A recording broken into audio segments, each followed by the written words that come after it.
Okay, it is around 9 a.m. Eastern here in the US, and webinar is about to start. So good morning, good afternoon, good evening, depending where you are. And thank you for joining for today's webinar. The subject is continuous purification from flow chemistry systems with inline flash chromatography. And I'm delighted that our presenter, Chris Thomson, a researcher at Heriot-Watt University in Scotland, is able to join us today to share some extremely interesting research that he's been doing in this subject area. So I will hand over to Chris shortly, but before I do that, just want to move on to a couple of pieces of background information. Firstly, a very brief introduction for those of you who may not know us. Advion Intershim Scientific, who are hosting this webinar, we deliver a range of technologies and solutions for improving identification, quantification and purification needs for the chemist. And those take the form of mass spectrometry deployed for the chemist and purification technologies, along with ways of blending those two platforms, i.e. mass spectrometry and purification, a way of blending them together. On the right, you can see a collection of diagrams that show a multi-mode mass spectrometry and purification suite that can be used in these application areas. And the highlights of those would be a Plate Express, a TLC plate reader, which, as the name implies, can take a mass spectrum directly from a TLC plate in 30 seconds with no preparation required. The puriFlash range of flash and preparative HPLC chromatography systems, which will be front and center with in Chris's presentation today, and also another accessory for the mass spectrometer is a dipping probe, which is a prep-free touch accessory, which allows you to take a spectrum directly from a solid, a liquid, a surface, or a solution in a matter of seconds without any sample preparation required. So in today's webinar, we are going to learn about an introduction to flow chemistry and inline purification technologies, an overview of prior continuous chromatography methods, the good and the bad, and how to interface flow reactors with puriFlash automated chromatography systems, some tips and tricks for performing continuous inline flash chromatography, and then what's next, future prospects for developing inline flash chromatography. So before I introduce our speaker today, a couple of quick housekeeping matters. There is a chat window which should be visible to everybody online. I'd ask, please, that you type your questions into that window and we will read those out at the end of the session when Chris has finished his slide deck. The presentation today will be archived and a link to that will be sent to you for offline viewing, which you can share with colleagues. That link will also be present on the Advion Intershim Scientific website. And then lastly, in the handouts panel, which should be visible to you, there are a couple of application notes related to today's presentation, which will make for extremely interesting reading after the fact. So with that, I'd like to introduce our speaker today. Delighted that he's taken the time out of his busy schedule to join us, Chris Thomson. So Chris completed his chemistry and biochemistry degree with first-class honours at Heriot-Watt University in Edinburgh in the UK. In 2018, and was recipient of the prestigious Perkin Prize for excellence in organic chemistry. He was then awarded a PhD scholarship through the EPSRC Centre for Doctoral Training in Critical Resource Catalysis, which is the wonderfully named CRITICAT, under the joint supervision of Filipe, Vilela and Ai-Lan. Chris's research focuses on the development and implementation of enabling technologies, especially flow chemistry, the motivation being to enhance heterogeneous photocatalysis for organic synthesis. So with that, again, thank you to Chris for joining, and I will hand over to him now. Great. Thank you for the kind introduction, Gary. I'll just share my screen. Perfect. So hopefully you can all see and hear me clearly. Yeah, thank you for the introduction, and thank you for attending today on this webinar on continuous purification technologies for flow chemistry systems. So I'd just like to cover what I'm going to speak about today, and not to repeat Gary too much, but I'm going to give an introduction to flow chemistry. So what is flow chemistry and what advantages can it offer in chemical synthesis? Then I'll discuss modern and state-of-the-art inline purification technologies, including inline extractions and separations, and giving some previous examples of continuous chromatography systems coupled to flow reactors. And then finally, I'll do a deep dive of our recent Journal of Organic Chemistry paper, describing the development of inline flash chromatography. And hopefully I'm going to show you today how you can exactly replicate this system, some tips and tricks for developing methods for continuous chromatography, and finally, some further developments that we're currently working on to improve this system. So first of all, what is flow chemistry? Well, if we first consider conventional chemistry, we would think to use something like a round bottom flask as a reactor, to which we would add reagents A and B, stir them in this vessel in a solvent, and apply some conditions to drive our chemistry to form product C. So this is considered batch chemistry because we're processing a finite amount of material, and the scale is often defined by the reactor volume. So with flow chemistry, we do exactly the same thing, but we usually isolate our reagents as stock solutions, and we use pumps to flow these solutions through narrow stretches of polymer tubing, where they meet at a junction to mix and then subsequently react in the following stretch of tubing to give us the product. So in this case, our reaction scale is decoupled from the reactor volume because we can continuously process reagents to achieve a desired scale. And as with batch chemistry, we use reactors to apply conditions to drive our chemistry. So these are normally coils of tubing, and to which we can apply energies such as thermal energy, photons for photochemical transformations, and electrochemical potential. We can also cool these reactors to generate cryogenic conditions. Flow chemistry also allows us to have inline analytical instruments as part of our continuous process. And this could be things like NMR spectroscopy, UV-Vis, or FTIR. And these are referred to as inline process analytical tools because they're analyzing the solution as it flows through the system and provides us with real-time analytical data of our process. Conversely, we can also have other analytical techniques which are referred to as online techniques, and these siphon a small amount of product from the flowing process to perform the analysis. And this would be things like UP or HPLC, gas chromatography, or mass spectrometry. So this is a simplified overview of a flow reactor system. And the question is, why do we need this and what does it offer over a conventional round bottom flask?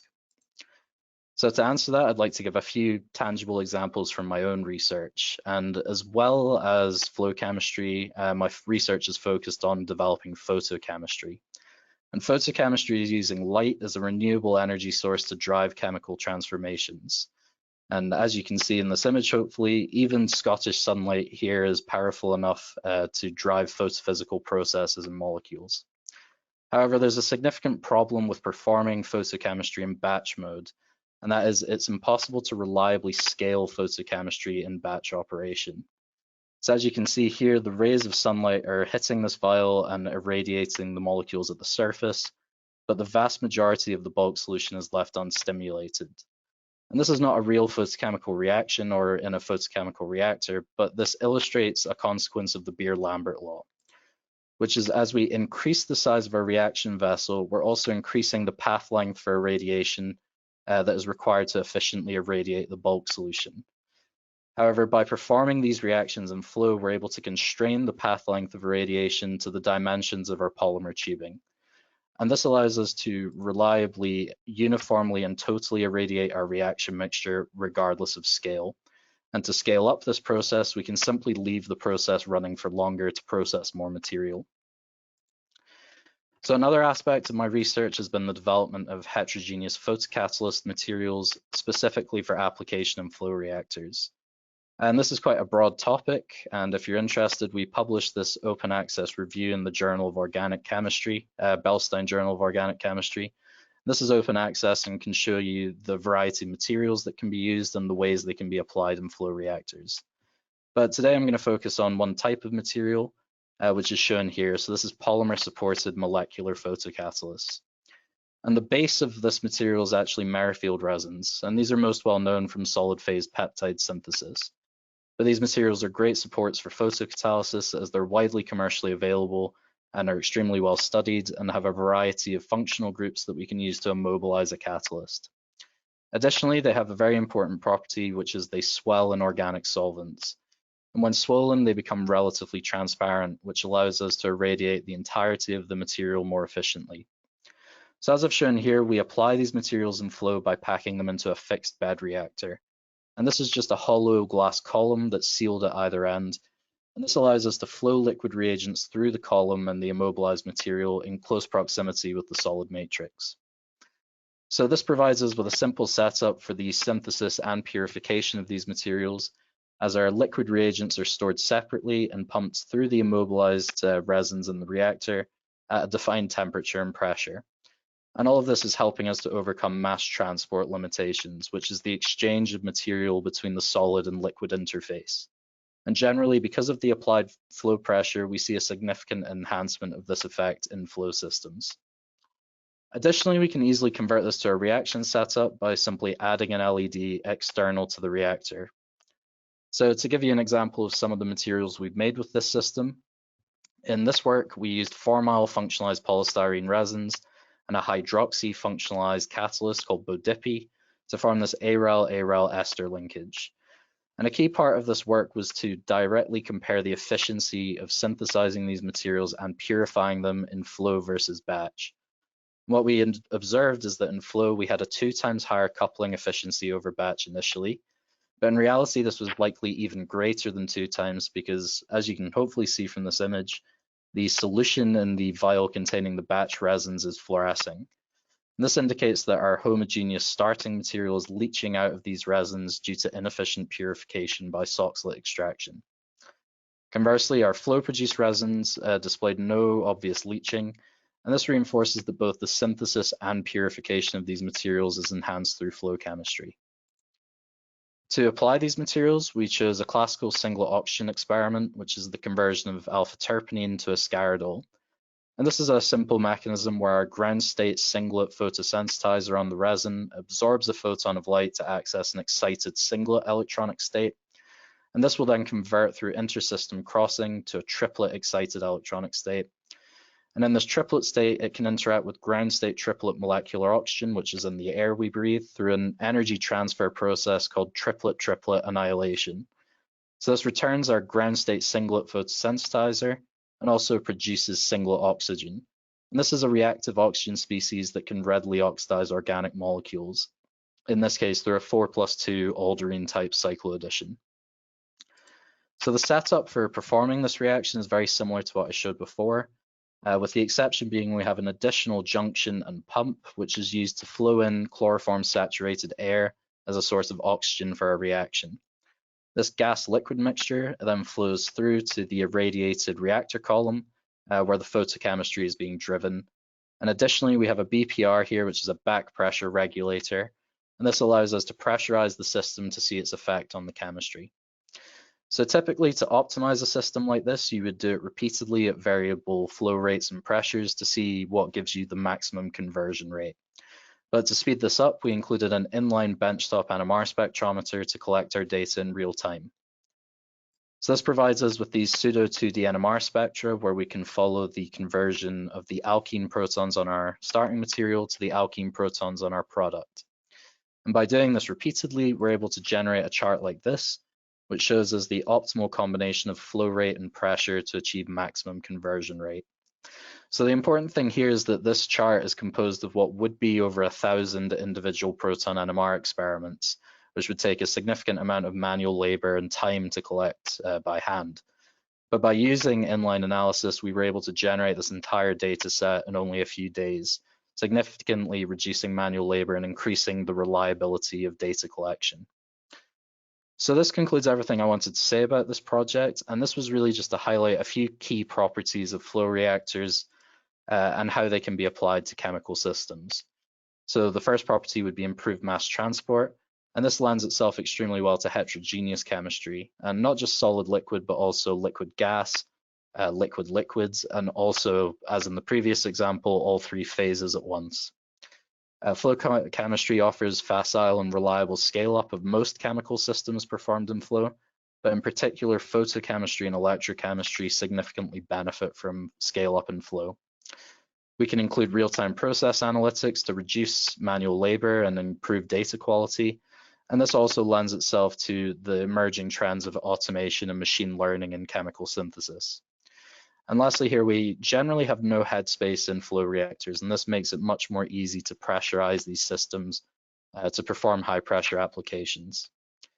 Some other properties which I haven't discussed yet, but we'll touch on later, is we have excellent heat transfer in flow systems, and this is due to the high surface area of the polymer tubing that we use for reactors. And this is especially useful for controlling exothermic reactions. Additionally, we have very precise control over reaction times and mixing, and chemists have exploited this to generate unstable intermediates in flow at room temperature, and then on a sub-second timescale are able to subsequently react and trap that unstable intermediate. And this has led to the development of a field called flash chemistry. And the last point I want to highlight is, this is often overlooked but very important, flow chemistry offers improved process safety. And this is particularly important when working with hazardous reagents, because only a small portion of your reagents are actually in process or in the reactor at a given time. And especially when working with gaseous reagents, we can directly couple flow reactors to a gas canister. And this removes need for things like hydrogen balloons, which could be potentially dangerous. So there's a lot of properties here and applications, and I don't have time today to go into detail on all of these, but the reference I've given at the bottom here is for a review called The Hitchhiker's Guide to Flow Chemistry by Kerry Gilmore and Peter Seeberger and co-workers. And this is an excellent desktop reference for flow chemists, and in the introductory chapters of this review, it covers all of these properties and applications in far more detail than I can today.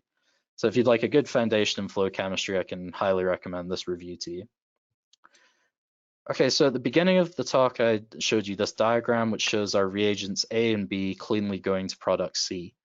And this would be an example of an ideal continuous process where we have our reactants input to a system. It passes through a series of reactors indicated by these pipes, and at the other end, we obtain our pure product.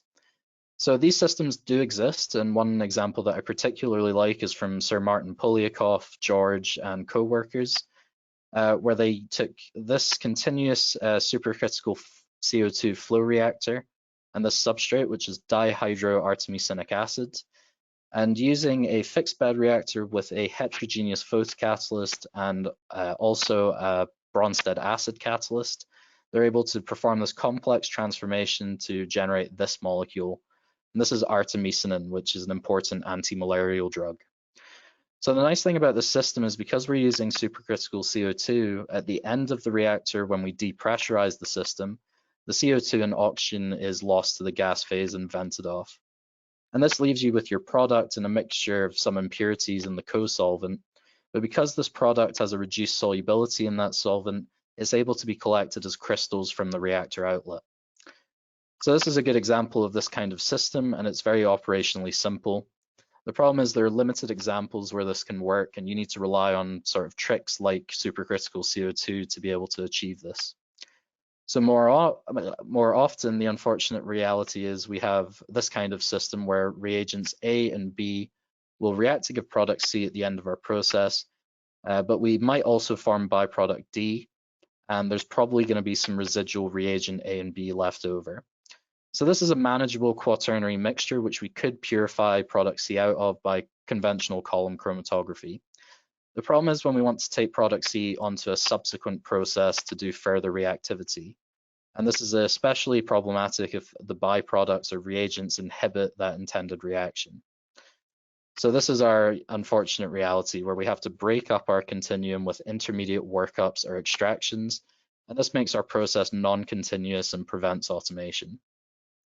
So chemists and engineers have recognized this problem and worked to develop tools that can make these functions part of the continuous process. And there's two main types that I'd like to cover just now. The first being heterogeneous scavenger columns. So for this, I've chosen an example from Steve Lay's group at Cambridge. And here they take this 2-naphthaldehyde, an azide, and the Bestman-O'Harry reagent to ultimately form these triazole products at the end of the reactor here. And the beginning of the system looks quite similar to what I've shown before. So we have our organic reagents and a strong base of methanol. And these are flown together where they mix and subsequently react in this reactor coil here. And then we have a series of these columns with functionalized materials within them. And each of these is designed to remove a specific impurity from this crude reaction mixture to purify it. So in the first case, we have an amine, which is able to trap the aldehyde starting material. Then we have a sulfonated polystyrene resin, which can remove excess base and also protonate phosphoric residues. And then finally, we have this tertiary amine, which is able to trap any acid formed in the previous column. So at this point, in theory, we have a pure mixture of our terminal acetylene and also the azide, which then progresses onto the this column, which is a heterogeneous catalyst bed of polymer-supported copper iodide. And this drives the click chemistry reaction. Then finally, we have a polymer-supported thiourea, and this is simply to capture any leaching copper from the previous column, which leaves us with our pure product, which can be isolated by crystallization at the end of this process. So this is a fully continuous process, and it's yielded purified product at the end of the reactor. But there are some downsides to this technology, as these functional materials do have a limited capacity. So eventually they'll need to be either regenerated or entirely replaced if the binding is irreversible. Additionally, if we have more complex and functionalized substrates, this could present chemoselectivity issues where you might struggle to find a material that can remove an impurity and not affect the product in the reaction. So the other main form of continuous extractions would be this type of liquid-liquid separation technology. And there's a few different ways you can do that, and I've got a reference here to a review article on this at the bottom. But I'd like to highlight this technology from Zyput. So this is a liquid-liquid separator based on membrane technology. And what you see here is we can insert a immiscible mixture of two liquids and separate them into their component parts.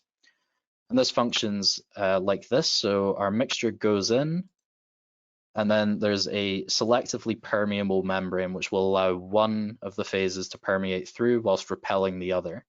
The two separated components then flow into this diaphragm pressure controller, and this helps to maintain the pressure differential between the two sides of the membrane to yield efficient separation.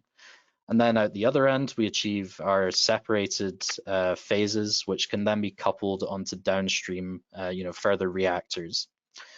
And the most obvious application you can probably think of for this technology is separating an organic phase from an aqueous phase. And this basically allows you to perform any normal aqueous extraction or workup that you would perform at the end of a batch reaction, but as part of a continuous process. So with these two technologies combined, we've enabled fully continuous processing to our final product. However, for the plethora of reactions that are going to yield a mixture of products or isomers, chromatography will often still be required for the final isolation of that product. So once again, chemists and engineers have worked to come up with solutions to this and combine continuous flow synthesis with continuous chromatography purification. And so now I'd like to just go over a few examples from the recent literature of this kind of technology. And the first comes again from Peter Seeberger's group. where they had a continuous flow synthesis for these morpholino-substituted nitrofluorobenzenes and wanted to continuously separate from a mixture of isomers and byproducts. So to do this, they coupled their flow reactor to a continuous simulated moving bed chromatography system. And this is quite a complex technique, or at least it took a while for me to get my head around. But essentially, we have a cyclic system of chromatography columns, and we have inputs and outputs of our eluent flow synthesis feed, our pure product, and the byproducts at different points around this cycle. And what this allows you to generate is a regime where we have 3 zones. So a zone of our pure product, the extract here, a zone of our pure raffinates, or a mixture of byproducts, and then this larger zone where we have a mixture of both extract and raffinate. And because these inputs and outputs are all connected to valves, we can periodically switch the position of these inputs and outputs. And this helps us to maintain this 3-zone regime by effectively simulating the chromatography bed moving counter-current to the flow of eluent. And through this, we can continuously extract our pure product from the system. So this is a really interesting technique, and unfortunately, it does have a few drawbacks. So these systems can only purify binary mixtures or isolate a single component from a complex mixture. But another caveat to that is that the single component must be at either the front or the back of the system in order to be isolated in a pure form. Additionally, this requires complex and specialist equipment that will not be readily available, which kind of limits the accessibility of the system to the average synthetic chemist. So the next example comes from Orkenyi, Greiner and co-workers. And here they reported a continuous purification method for a very similar to reaction to what I just showed from Seeberger's group.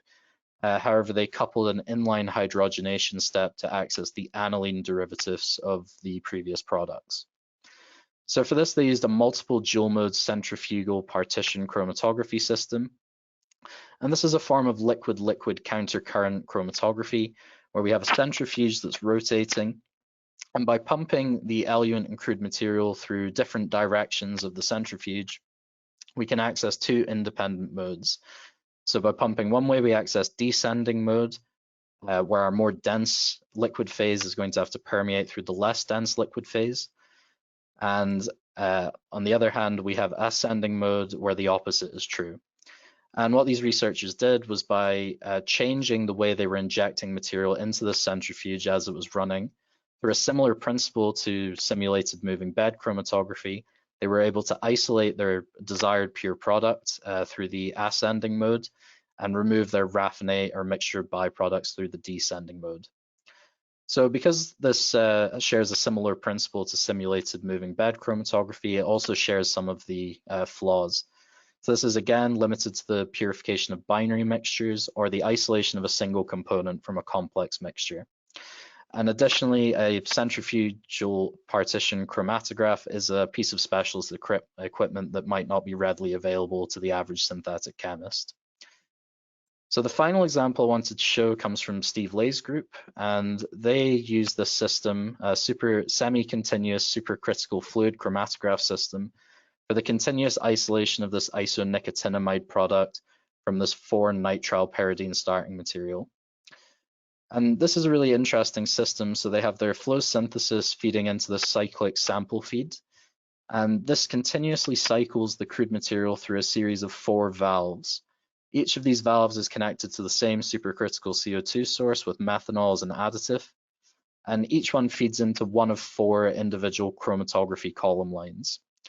And what this allowed them to do is make an injection at line 1, and then after a short time delay, make an injection at line 2, and so on with 3 and 4. And what this achieves is that as your product is eluting from the first line, as soon as it finishes eluting, your product then immediately begins eluting from the second line, and so on with 3 and 4, which allowed them to continuously isolate their pure product as a continuous stream from the end of the system.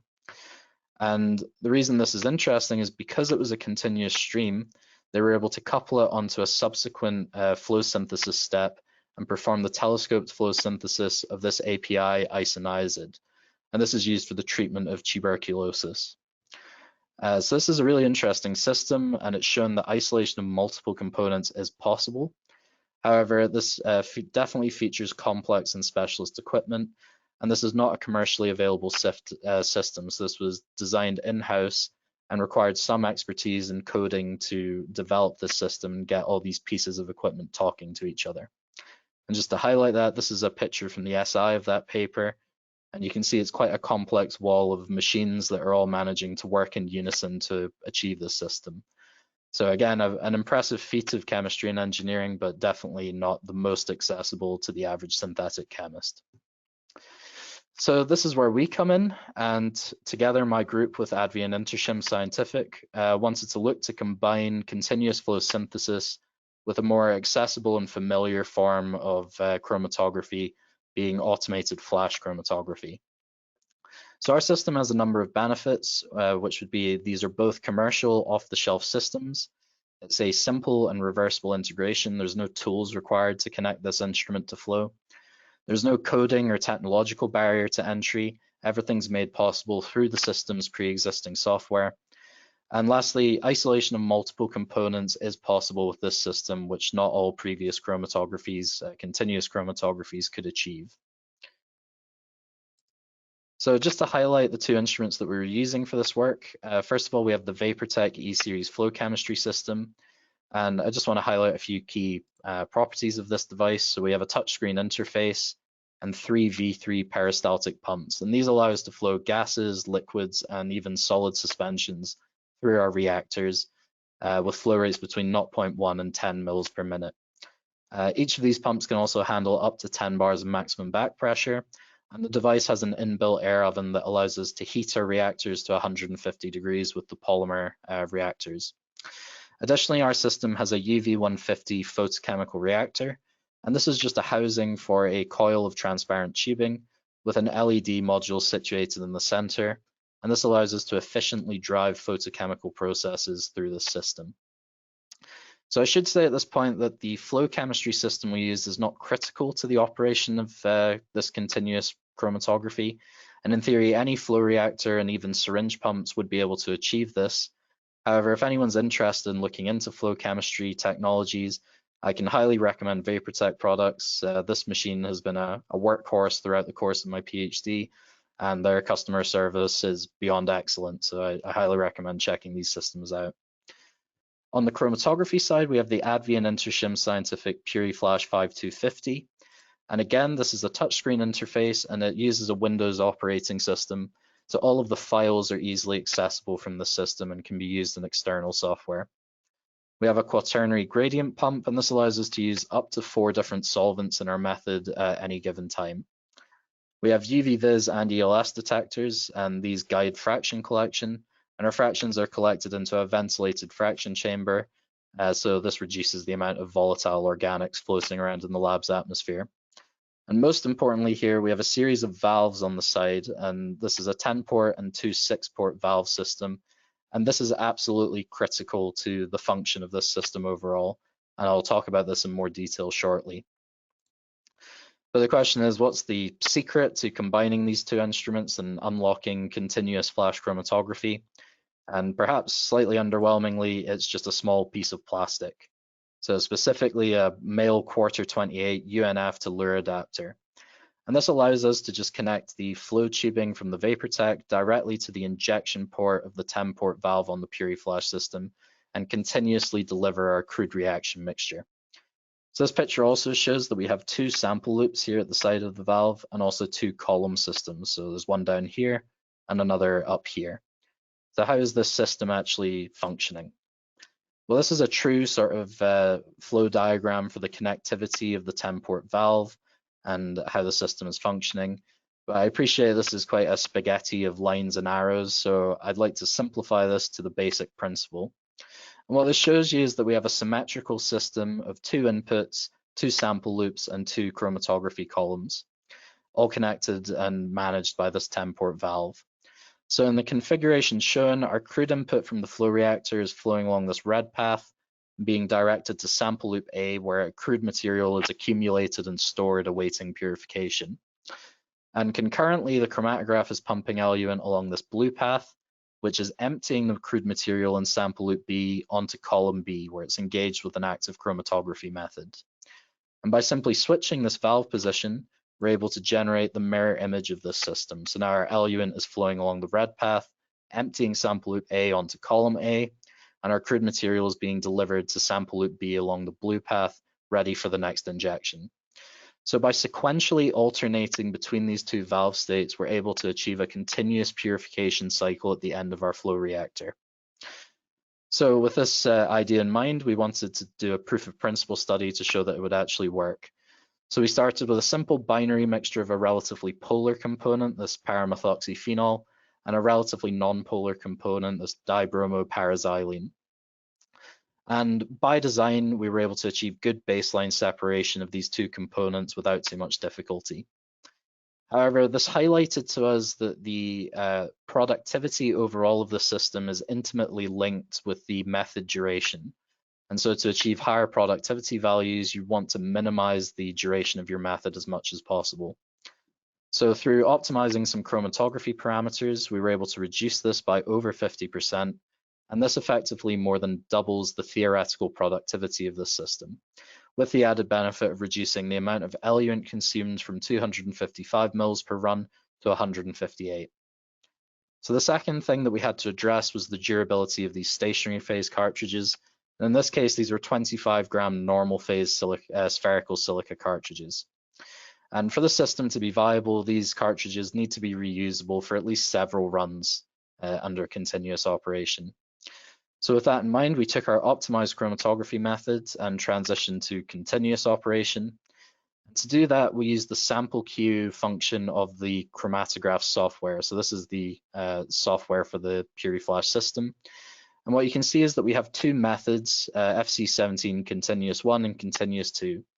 And these are identical methods, and it's just the only difference is one is for column position 1 or column position 2. And so by lining these up and alternating 1, 2, 1, 2, etc., we're able to access a continuous purification cycle. So through doing this, we were able to repeat our optimized chromatography method 100 times over 2 days, with excellent reproducibility across the course of the run, and also re-isolating our components with greater than 99% purity by LCMS analysis throughout the course of this experiment.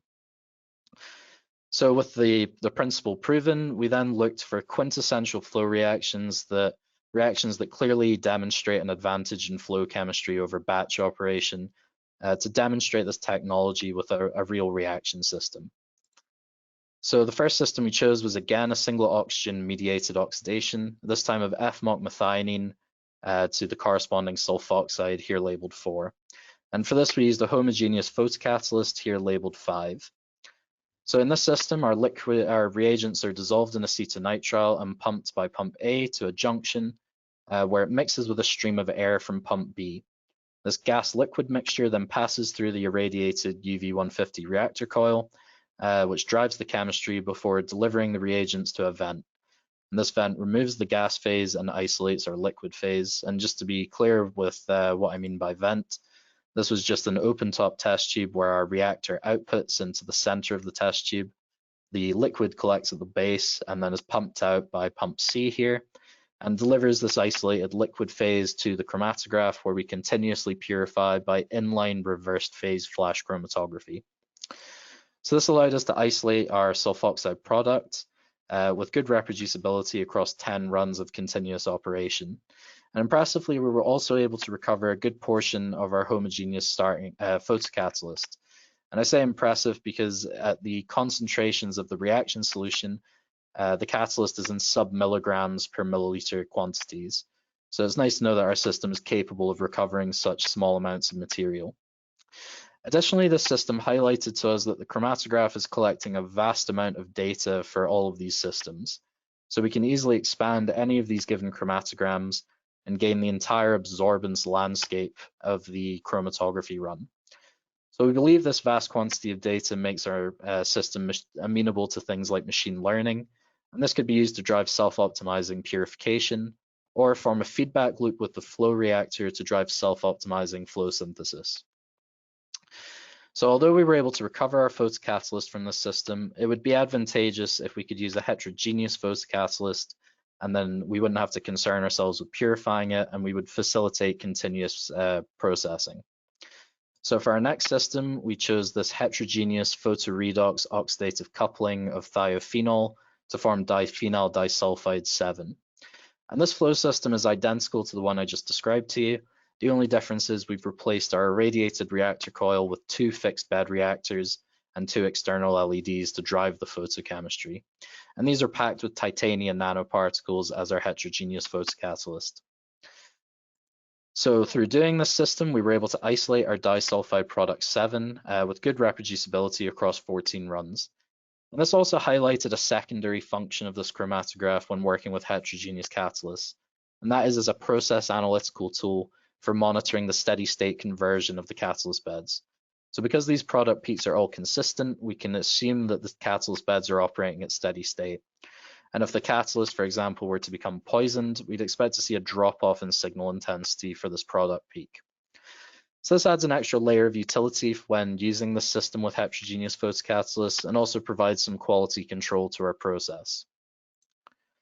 So for our final example, we wanted to really push the productivities that we could achieve with this system. And for this, we chose a simple esterification between ethylene glycol and benzoyl chloride, which we envisaged would give us a mixture of ester byproducts that would require chromatographic separation.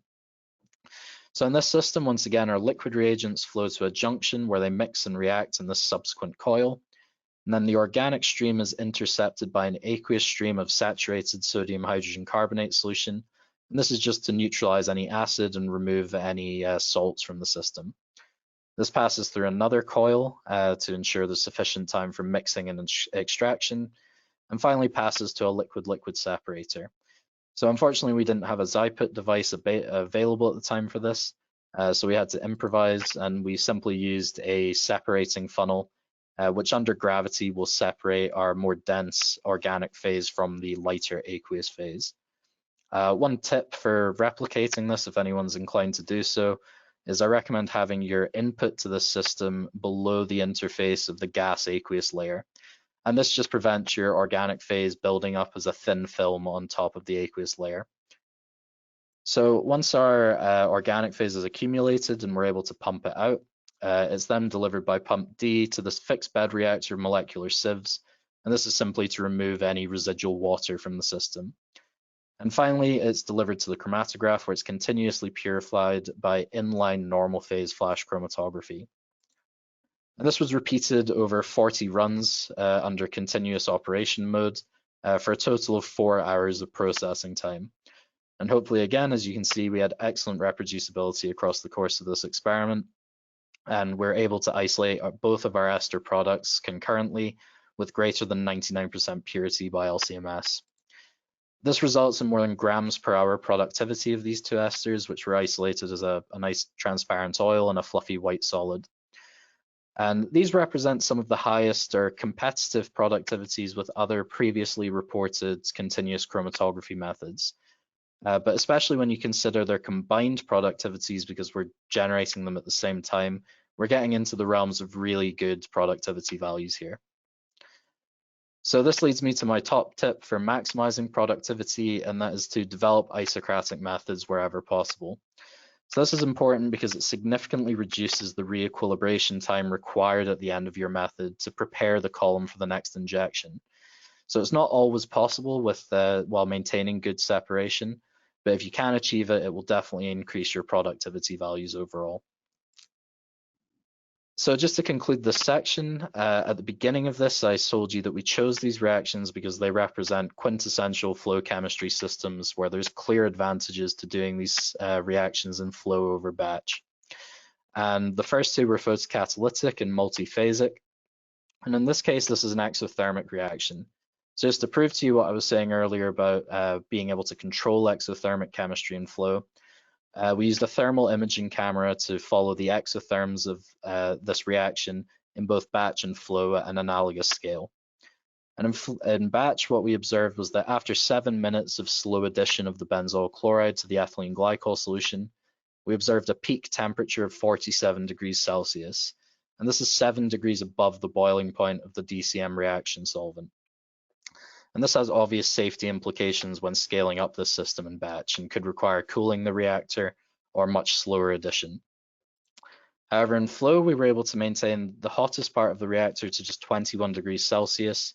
And as you can see from these images, after only 1 or 2 turns of the reactor coils shown over here, the hot reaction solution is completely re-equilibrated with room temperature, showing just how efficient this heat transfer is from the coils to the surrounding atmosphere.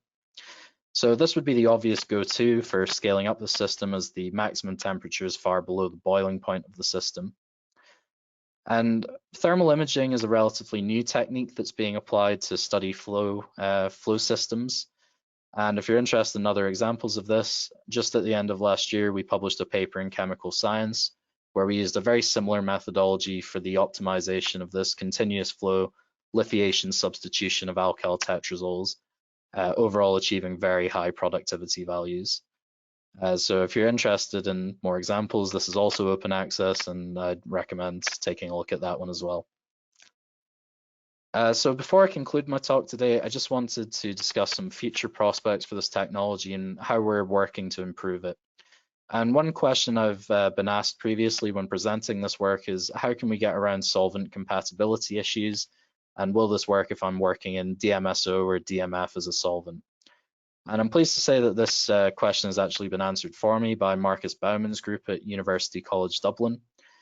And just 6 months after our initial report, they actually replicated the system, again with a puriFlash 5250 and a Vaportec E-series flow chemistry system, and used it for the continuous production and isolation of these oxidiazole products. What was interesting here is that their reactions performed in DMSO, and they state in the paper that this made the direct chromatography of this reaction quite challenging, and things would co-elute from the DMSO. But by including this inline aqueous extraction using sodium thiosulfate to mop up the excess iodine, this also removed the DMSO into the aqueous phase and transferred the product to this dichloromethane organic phase.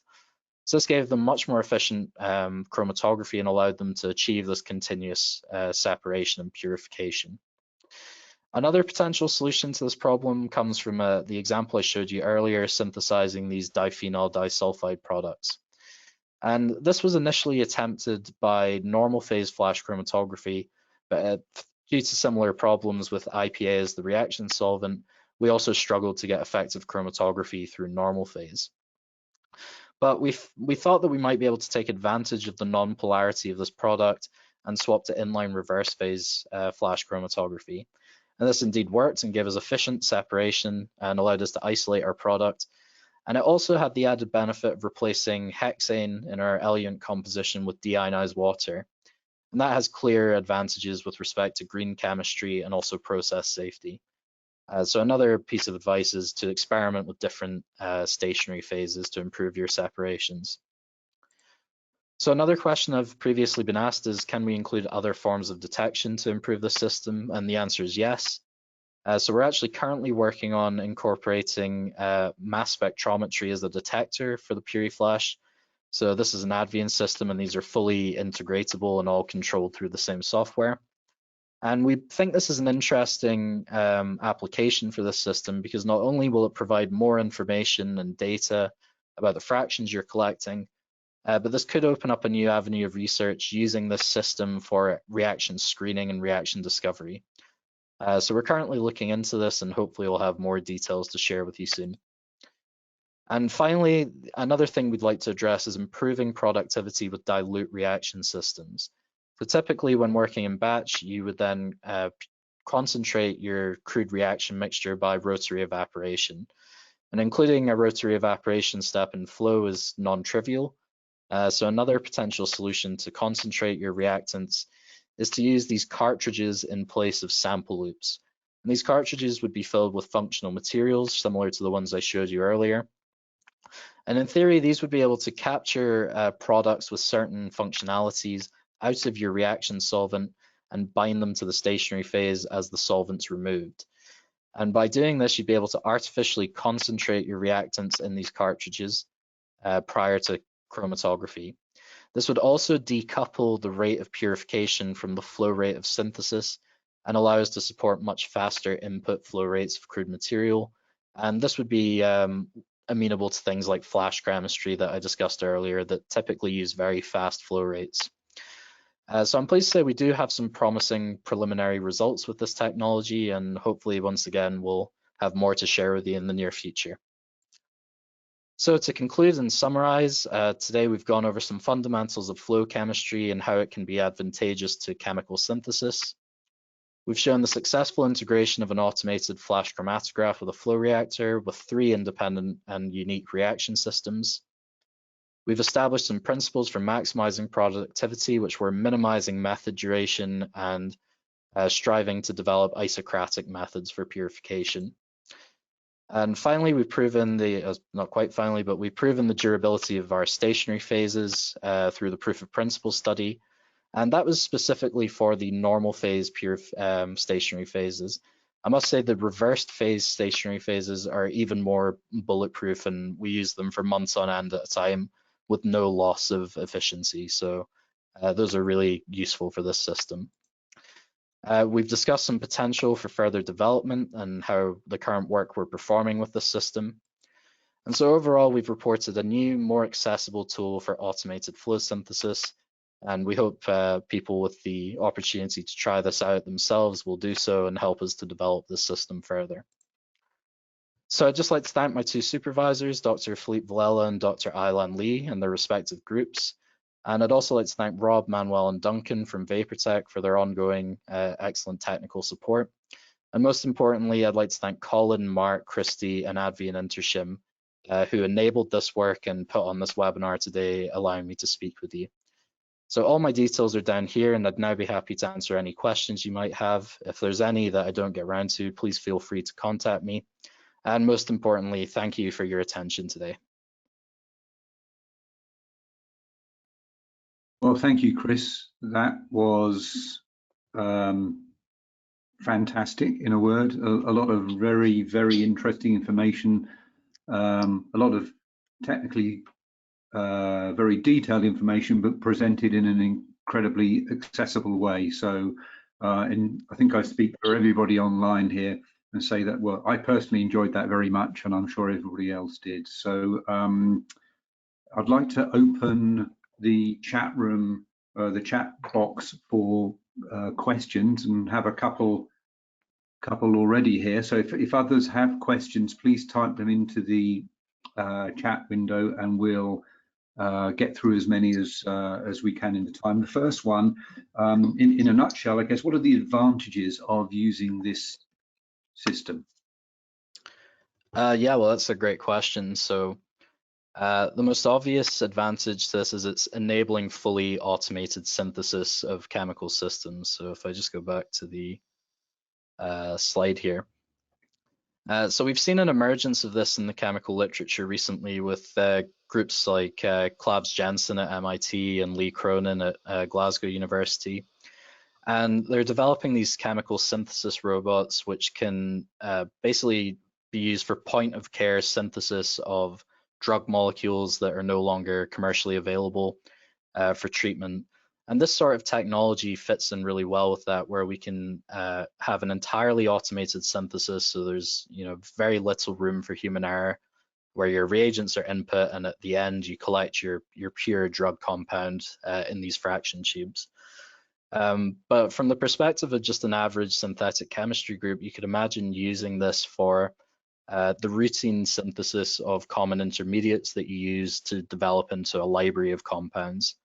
Where you have your optimized method, you know what you input to the system and that it works, and you can just set this up and it will continuously produce the material that you want with very little manual labor required. That's great, thank you. Next question, what's the general procedure for developing a chromatography method in the continuous process? Yeah, so that's another great question. So I kind of touched on that here at the beginning, where typically we'd start by developing a method for the separation of our components or crude reaction mixture offline from the flow system, just to make it more simple. And once we've established good conditions for a separation of the 2 components or other components, we then optimize to reduce that method even further. So I actually think at the end here, I have Yeah, so this is the method development screen of the puriFlash's software. And here you can see all the key components you would want to optimize your chromatography. So the eluent composition, the column you're using. We always inject by the injection valve, and here we have loops loaded. But this could also be dry loaded cartridges for that system I was discussing at the end. We always use the stop mode because this at the end of the method will completely stop it and proceed to the next method, enabling this fully continuous process. And then down here you have all your elution steps, so you can define flow rates and composition at any point of this reaction. And so the typical kind of method would look something like this for a continuous method. So you want to treat it almost like a HPLC where you have your initial conditions. So starting here at 20% ethyl acetate, ramping up our gradient and then holding. And then when our products have eluted, we return to our initial conditions to prime the column for the next injection. So I think thinking of this as a scaled up HPLC or prep HPLC is a good way to think about how to develop methods for this system. That's great, thank you, that makes sense. And then what sort of production scale is possible on a system? Yeah, that's another good question. So with our final system, we were achieving grams per hour productivity of 2 different products at the same time. And something I haven't really touched on is the variety of different stationary phases and sample loading systems that you can have on this instrument. So we can have columns that are 1 gram of silica all the way up to, I think, a kilo scale. And we can also have much larger, much smaller sample loops. There's a very diverse range of tools that you can use to achieve your desired productivity. And for most of this work, we stuck with 25 gram normal phase silica cartridges. And that got us to grams per hour productivity. But I think we could further optimize this to push that a little higher. And I think it would be reasonable to assume we could start to achieve decagram sort of scales, decagram per hour scales, with a really well optimized system and the correct stationary phases, and possibly beyond that. But it's yeah, it should be the subject of future work, I'm sure. Right, right. Okay, I'll just give it a moment if there's any other questions. Please just type them into the chat window if you have any further questions, folks.